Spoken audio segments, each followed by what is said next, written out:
Worldwide movement, peace, love, respect. Big King Sadiq hollering at you one more again. All right. So, finally, folks, I'm going to go on ahead and close out part 2 of the video, the very important video on setting our new paradigm. This is part 2. All right. So, I left off talking about the things that we need to let go of, right? And remembrances of the fact that these atrocities, right, is likely the best word that we were referring to that happened during the Holocaust, right, that is commonly referred to. The atrocities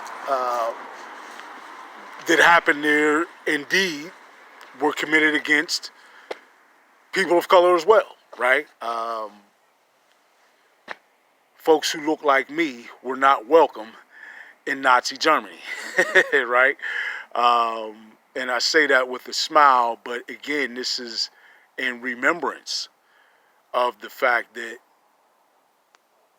for people of color, who I would, we wrestle with terms these days because so much we have discerned to be wrapped up in language, right?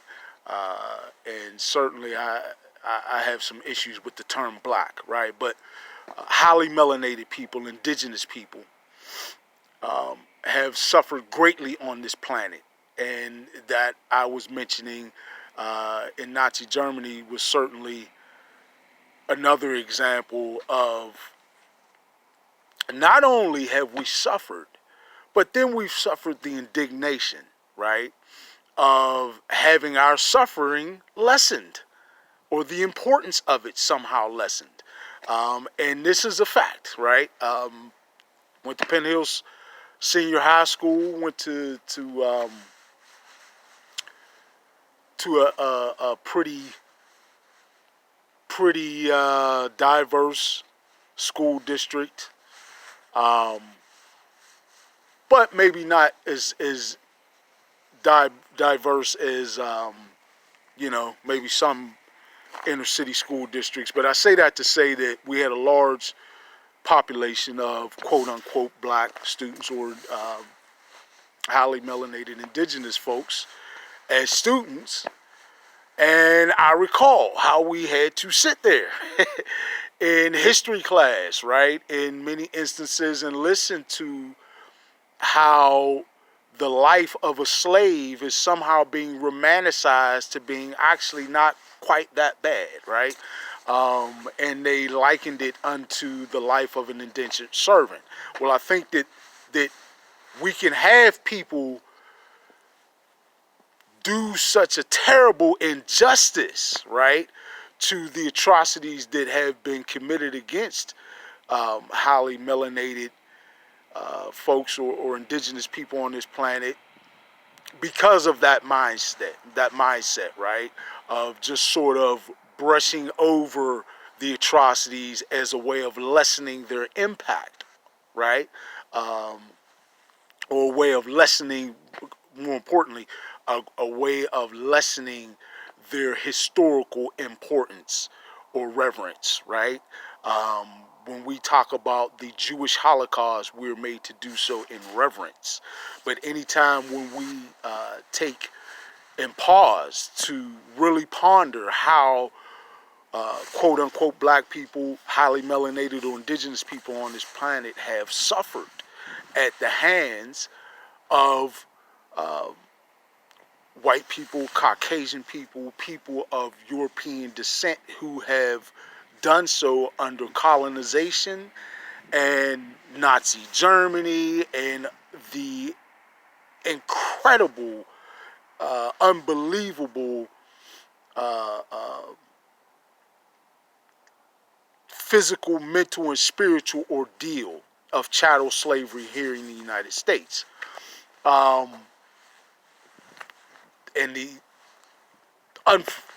unthinkable atrocities that went along with all of those examples of man's inhumanity toward man. But for the victims of those, or even the ancestors of the victims of such atrocities, it's not so easy to let go. So that's why I bring that up, that I understand, folks, the pain that's there, right? For example, if you are someone who is a survivor of any kind of gun violence, let's say perhaps you are a survivor of someone who was unjustly killed by the police. Are we really going to expect that this is someone who would easily forgive the police, right? Or not have an automatic association with, when they see a police uniform, with something horrible, right? These feelings, these emotions, and the mental states that go along with them are completely understandable, and is again what we have lumped together in what we call human nature, right? But folks, going forward, it's not the same as it was before. This is a new energy, right, that we are living in right now.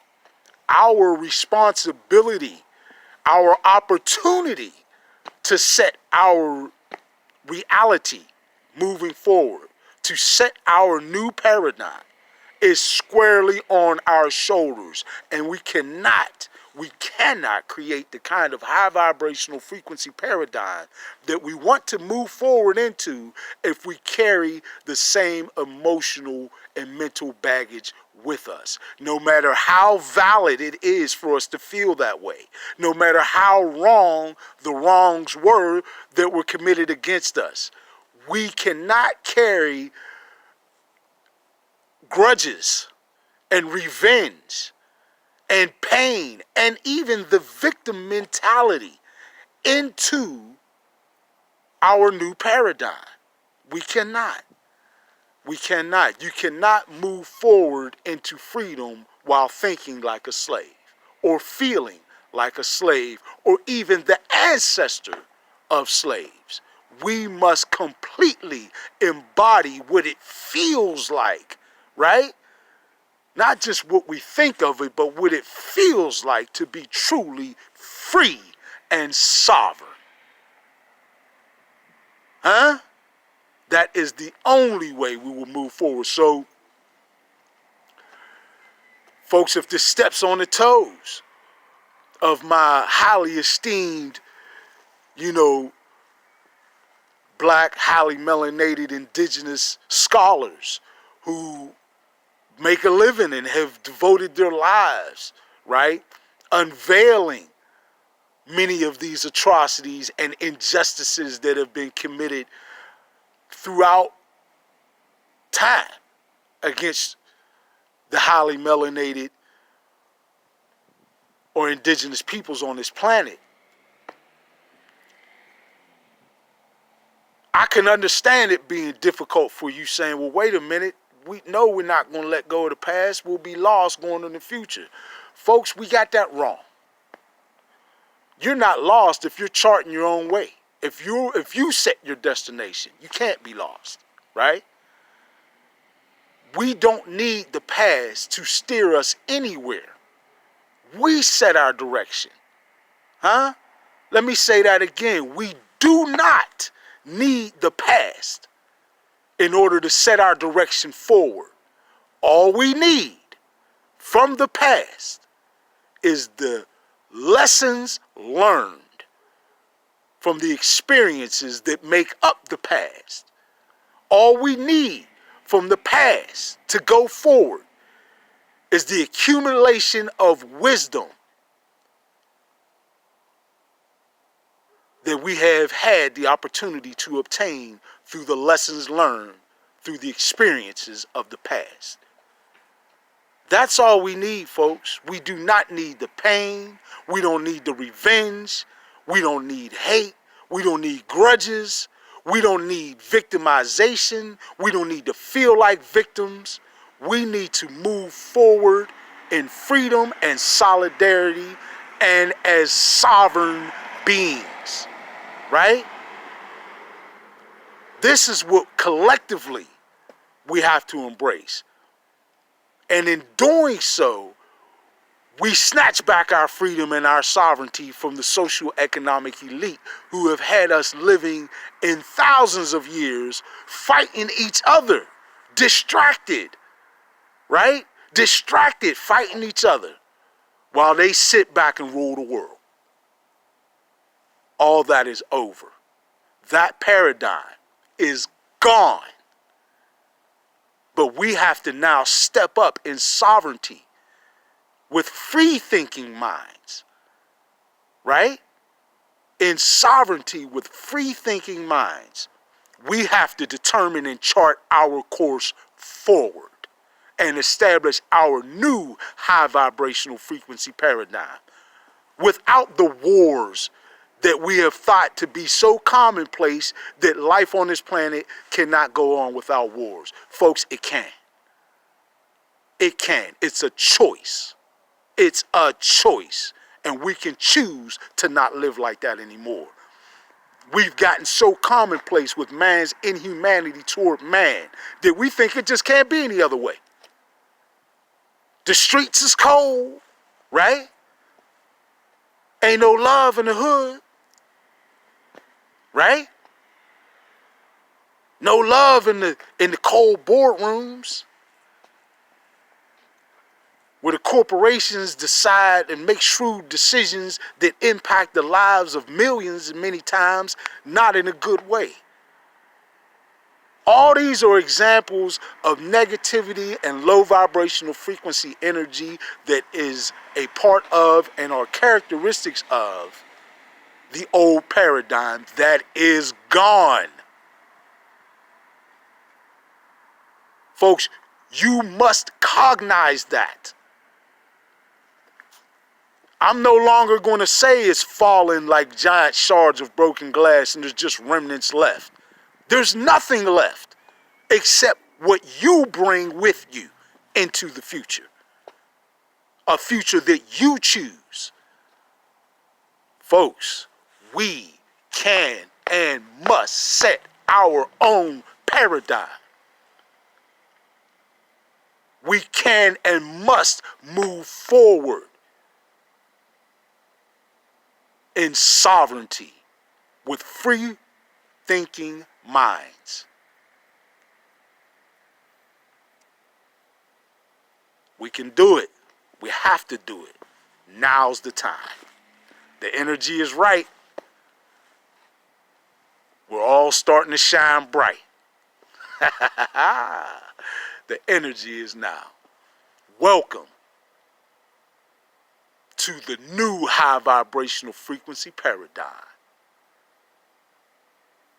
And what do we have in that, folks? Oh.